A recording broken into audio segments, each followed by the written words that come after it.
오늘 나눌 말씀은 열왕기상 17장 8절에서 24절입니다. 우리가 세상을 살아가면서 때를 따라 부어주시는 이른 비와 늦은 비의 은혜를 경험합니다.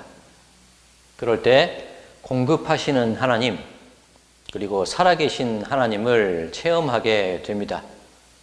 그 하나님에 대한 경탄, 그리고 받은 은혜에 대한 감사가 넘쳐나게 되겠지요.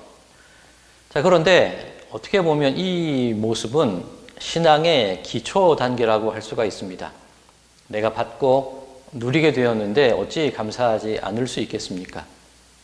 그렇다면 신앙의 다음 단계도 있다는 의미겠지요.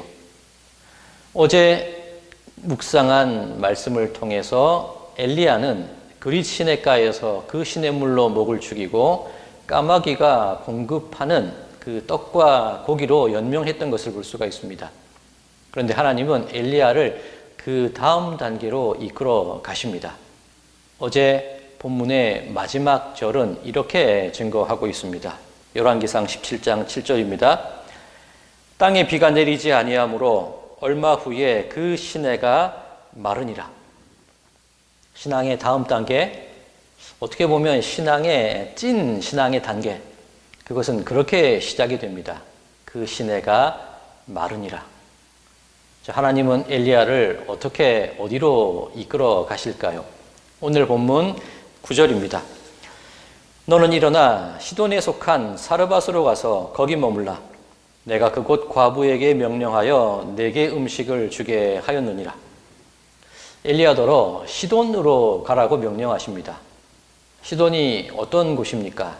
바로 바알 신앙의 본거지입니다. 그뿐만이 아니라 그 시돈의 한 여인, 홀로 된 여인에게 찾아가라고 말씀하시는 겁니다. 이제 얼마 후에 엘리야는 아합과의 역사적인 대결을 벌여야 합니다. 그렇다면 충분히 쉬어야 하고 힘을 보충해야 할 겁니다. 그렇다면 평안한 곳, 기왕이면 물과 음식이 넉넉한 곳으로 이끌어 가셔야 될 터인데 적진 한가운데, 그것도 홀로 살기 어려운 그 여인에게로 가라고 하나님은 명령하고 계시는 겁니다. 그 여인을 만난 엘리야가 물을 달라고 말하는데 그릇에 물을 조금 달라, 그렇게 얘기합니다. 아마 그곳에도 가뭄이 심했던 것 같습니다. 이 엘리야가 있던 그릿 시내는 요단강 동쪽이고 이 시돈은 이스라엘의 북쪽 경계 단을 넘어서는 북서쪽에 있는 나라입니다. 아주 오랜 여행을 해야 되는 거리에 있는 나라입니다. 힘들었을 것이고 목이 말랐을 것인데 물을 조금만 달라고 그래요. 그 여인의 행색이 어땠을까? 아마 충분히 상상이 되기도 합니다. 그렇게 겨우 조금의 물로 목을 적시고 난 이후에 그 여인에게 떡을 달라고 요청을 하는데 그 여인이 말하기를 떡도 없고 통에 가루도 거의 없고 기름도 거의 다 떨어졌습니다. 그렇게 얘기를 합니다. 하나님께서 보내신 곳에 왔는데 없고 온통 없는 것만 있는 곳으로 엘리야가 보내심을 받았다는 것입니다. 신앙의 다음 단계는 그렇게 찾아오더라는 것입니다. 자, 한편 이 이방 여인의 입장에서는 이제 신앙의 기초 단계가 시작이 되는 것이지요. 가뭄이 닿을 때까지 통에 가루도 마르지 않고 병에 기름도 없어지지 않는 그런 공급하시는 하나님을 경험하게 되는 겁니다. 자, 그런데 그 다음 이끌림 받는 단계는 어떤 것입니까? 오늘 본문 17절입니다. 이 일 후에 그 집 주인 되는 여인의 아들이 병들어 증세가 심히 위중하다가 숨이 끊어진지라. 없고 그나마 있는 것도 먹고 죽으려고 했던 그 여인이 이제는 하나님의 은혜로 살만하게 되었는가 싶었는데 아들을 먼저 앞세우게 되는 겁니다. 지난 주일 시편 23편을 통해서 그런 말씀을 나누었지요. 내가 사망의 음침한 골짜기로 다닐지라도 하나님은 우리를 사망의 음침한 곳으로 인도하시는 분이십니다. 자, 그런데 결론부터 말씀을 드리자면 이것이 십자가 아닙니까? 사망의 음침한 골짜기, 가장 깊고 가장 어두운 그 긴 터널을 지나고 나서야 하나님께서는 우리를 일으켜 세우시고 우리로 하여금 일어서게 하시는 분이시라는 그런 의미입니다. 가장 낮은 순간, 가장 연약한 순간으로 나를 몰아넣으시고 비로소 그곳에서 나를 다시금 승리하게 하시고 힘있게 하시고 생명의 자리로 이끌어 올리시는 분이 바로 하나님이시라는 것입니다. 이것이 바로 다음 단계, 신앙의 찐 단계가 되는 것입니다. 자, 이제 아들의 죽음을 앞에 둔 이 여인이 무엇이라고 얘기를 합니까? 오늘 본문 18절입니다. 여인이 엘리야에게 이르되 하나님의 사람이여 당신이 나와 더불어 무슨 상관이 있기로 내 죄를 생각나게 하고 또 내 아들을 죽게 하려고 내게 오셨나이까? 자, 이 여인에게서 우리의 모습이 보이지 않습니까? 견딜 수 없는 깊고 깊은 구덩이 속에 빠지게 되었을 때 우리가 보이는 반응이 바로 이런 겁니다. 죄책감, 그리고 원망. 왜 내 죄를 생각나게 하느냐는 겁니다. 이 여인의 고백이지요. 우리 가정 가운데 어려움을 당하게 되고 큰 고난에 처하게 됐을 때 왜 이런 일이 우리에게 일어났을까? 내 죄 때문인가? 그때 내가 그 일을 하지 않았더라면, 내가 그 선택을 하지 않았더라면 어땠을까? 그렇게 나를 향한 죄책감을 찾는 것, 나를 향한 그 자책감을 가지는 것, 그것이 우리들의 모습이라는 겁니다. 또 다른 모습이 어떤 모습입니까? 내 아들을 죽게 하려고 내게 오셨나이까? 내 인생의 문제와 그 아픔의 원인을 다른 곳에서 찾는 겁니다. 네 탓이야. 네가 그렇게 했잖아. 그렇게 다른 이들을 원망하는 겁니다. 죄책감, 원망. 우리가 인생의 고난 가운데 놓이게 되었을 때에 흔히 보이는 그런 반응이라고 할 수가 있습니다. 날카롭게 나를 세워서 나 스스로를 다치게 하는 것이 죄책감. 그리고 모든 문제의 원인을 밖에서 다른 사람에게서 찾으려 하는 것, 원망. 어떻게 보면 우리의 적나라하고 날 것 그대로의 모습이라고 할 수가 있을 겁니다. 자, 그러면 엘리야는 이때 어떻게 했습니까? 오늘 본문 19절과 20절입니다.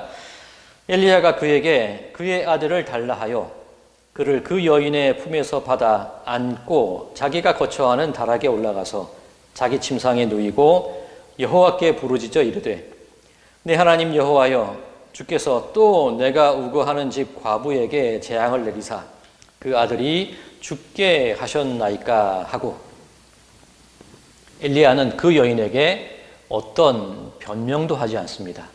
어떤 설명도 하지 않습니다. 그저 그 아이를 안고 다락으로 올라가서 하나님 앞에 엎드려 기도합니다. 공급해 주시는 하나님께 감사드리는 것은 어찌 보면 쉽습니다. 그런데 빼앗아 가시는 하나님을 앞에 두게 된다면 그 앞에서 기도를 한다는 것 결코 쉽지는 않을 것입니다. 우리가 지난 주일 살펴보았던 사도행전 4장의 말씀이 어떤 내용이었습니까? 세상의 중심에서 예수를 외치다. 세상의 권력자들이 베드로와 요한에게 질문을 합니다. 네가 무슨 권세와 무슨 이름으로 그런 일을 행하였느냐? 그때 베드로의 반응이 어떻습니까? 변명하지 않습니다. 이렇다 저렇다 구구절절 설명하지 않습니다. 나사렛 예수 그리스도의 이름으로 그가 일어난 것이다. 베드로는 선언을 하는 겁니다. 전후 사정이 이렇고 이런 일을 했고 당신들이 어떻게 생각해야 되고 일체 이런 설명과 이런 변명이 아니라 하나님의 살아계심을 두고 예수 그리스도의 능력에 힘입어서 선포한다는 겁니다. 내가 세상을 이겼노라. 예수 그리스도께서 나를 그 승리의 길로 인도하여 주셨다. 바로 이것이 다음 단계의 신앙인들이 가지는 진실한 모습이 되어야 한다는 겁니다. 죄책감과 원망을 넘어서서 찐 신앙의 단계로 나아가는 그 발걸음, 바로 기도자로 하나님 앞에 엎드리는 것, 예배자로 하나님께 부르짖는 것, 그것이 우리가 지녀야 될 다음 단계의 신앙의 모습인 줄로 믿습니다. 우리 죄가 얼마나 많은데 언제까지 그 죄를 헤아리고만 있으시겠습니까? 언제까지 죄책감에 붙잡혀 있으시겠습니까? 언제까지 원망하며 언제까지 그 원인을 찾느라고 인생을 소모하고 나를 그냥 소모하시겠습니까? 우리는 그 즉시로 하나님께 나아가 기도하며 참된 기도자, 참된 예배자의 모습으로 엎드려야 할 줄로 믿습니다. 하나님은 우리가 기도자, 예배자로 세워지기를 기대하시면서 우리를 사망의 음침한 골짜기로 인도하셨음을 기억하시기 바랍니다.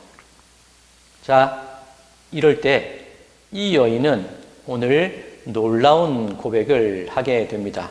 오늘 본문 24절입니다. 여인이 엘리야에게 이르되 내가 이제야 당신은 하나님의 사람이시요 당신의 입에 있는 여호와의 말씀이 진실한 줄 아노라 하니라.